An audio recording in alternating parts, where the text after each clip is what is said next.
Welcome this edition of Maizex Moving. We are out here in the rain. It is May the 4th.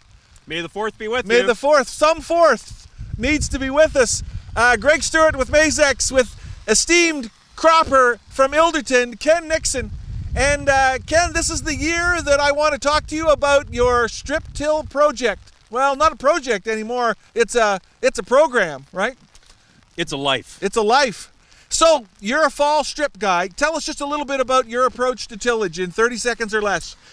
We are fall strip till guys, mainly for labor and being able to get fertilizer infrastructure when it's plentiful.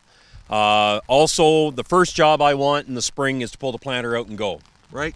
And I don't have enough labor, or nor do I want to have enough labor and equipment to spring strip. So, ergo, we are fall strip folks. Fall strips. Topography and soil maybe has a little bit to play into that too, and so that's our game. Okay, so we're standing here in the rain on a field of wheat from last year that did pretty well yield-wise. About 116, I believe it ran. No straw removed. No straw removed. And we look down at our feet right now and we see pretty manageable residue, right? Yep, and that's also, there was an oak cover crop planted in here as well. So dang, you are really going after the environmental award or something, right? Well, no, it's just actually the cover crop actually helps residue breakdown. So okay, cool. It's odd that you'd think more residue would, or growing more residue would help residue breakdown, but it does. Yeah.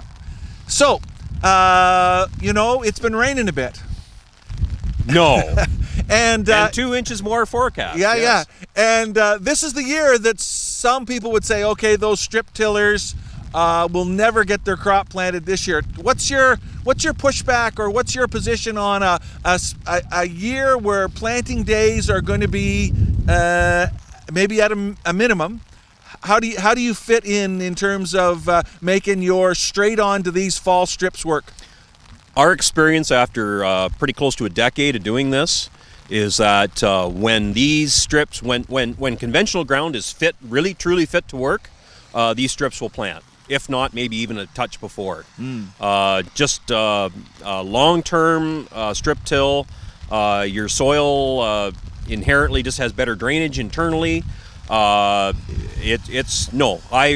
challenge anybody. Now the caveat is, if you're one of these guys that is a conventional till guy and likes to be, because you can go out and you can dry ground out by working it, yeah. Then yeah, we're not going to be as quick as the person who is I guess cheating it a little bit by fluffing it up to dry it out. Hurrying it up a bit? Bringing it around, yes, yes. Very good. So that's cool. So first on to these strips with the planter, and you've put fertilizer down in the strips in the fall, and then your planter operation is dry fertilizer, liquid fertilizer. What's going on in the spring while you plant these strips? Yeah, so our fall program is a pretty good jag of P&K, so 200 pounds of MAP, 200 pounds of potash in the strip in the fall. Our planter basically is just a light Kinsey planter, row cleaners, seed firmer, and curved tine closing wheels, carrying liquid, and all we are dropping is 10 gallons of 28% out behind the closing wheels. Okay. So we're just 30 pounds of N on the planter. 30 pounds of N and go. And that's it. Cool.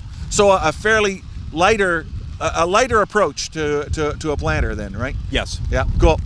And of course, in terms of how much advantage do you see of being able to run the tractor on the undisturbed zones in the field in terms of load support, traction? Does that make a difference to you? Oddly, well, we run a fairly light tractor on the planter as well. So, but the one thing we will notice is, it might be still dark, kind of between the rows, but it's still firm. And the zones themselves will be light colored, warm, dry, ready to go. And in between, sure, it may look a little dark, but it's firm and it's dry, and it carries equipment really, really well. Cool. So, May the 4th today. Forecast isn't good. We're standing out in a bad forecast here right now. What's your program for hanging into full season hybrids? What's your switch date, Ken Nixon? So as long as you weren't already had a bunch of corn maybe in your program, which was what I called if everything works and we're planting at the 20th of April, we're going to plant this corn. If it's adapted varieties, probably we won't even consider the switch until about the 20th of May. Right. Depend, a little bit of it may be early flowering hybrids and that sort of thing may have a little bit into it, or we may switch some of it just to have a bit of diversity. Yep. But we're probably going to hang hard until at least the 20th before we make a change. Yeah, cool. And so, I would say that most of the data supports sort of in that first switch date. Maybe I might push it to the holiday Monday, the 22nd, for most areas. And if you go south and west, they've probably got another week of flexibility. Yeah, right? Yeah. And the thing is, on the 20th too, if we look at the 20th and the forecast, the ground conditions in the forecast look like we're going to get it in all in the next 5 or 6 days, we probably we won't even switch that. Drive on. It'll just be, we're going to stick with the original program. But if it's the 20th and it's still doing something similar to this, yeah, then we'll start making switches. Sure.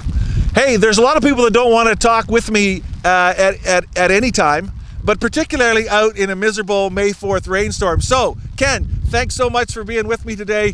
Appreciate your insights, and keep on keeping on here. Awesome. Good to see you, Greg. All right. Thanks for coming out. You bet. Thank you.